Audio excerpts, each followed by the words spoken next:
Walking is meditation in motion. Spirited walking means finding a connection with something bigger than yourself, and you can do that while walking.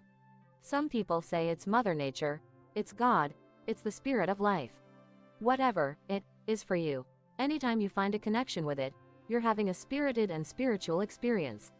There's a high that comes from combining walking and mindfulness. I wrote The Spirited Walker because I wanted to spread the word about the kind of peace, quiet, and stress release that comes from shutting out everything else, even for 5 minutes. It's like meditating in motion. How to do it? Walk by yourself in silence, then. 1. Focus on the in and the out. Start by simply saying, in, and then, out, with your steps. It puts your mind in a sort of relaxing trance.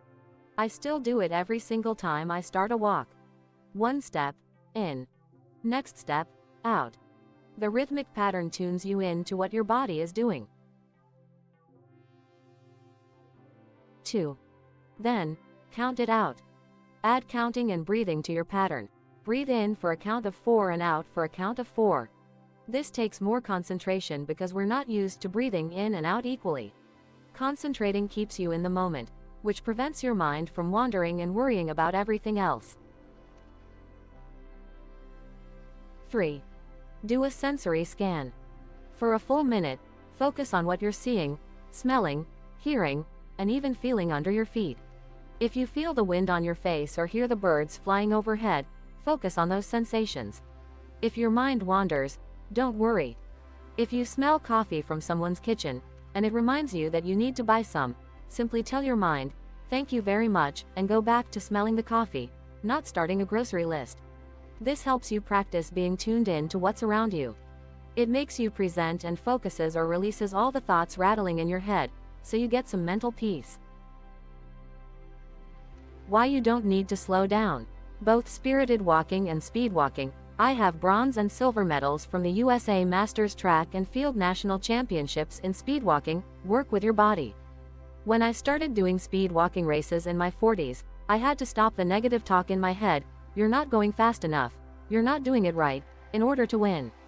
It turned out to be about making an alliance with my mind and my body instead of trying to control them.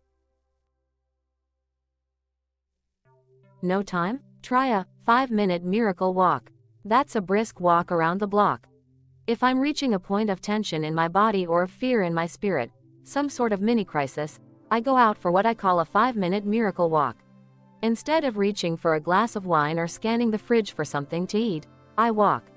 It doesn't make the problem go away, but it helps, because I come back with a dose of fresh air and clarity.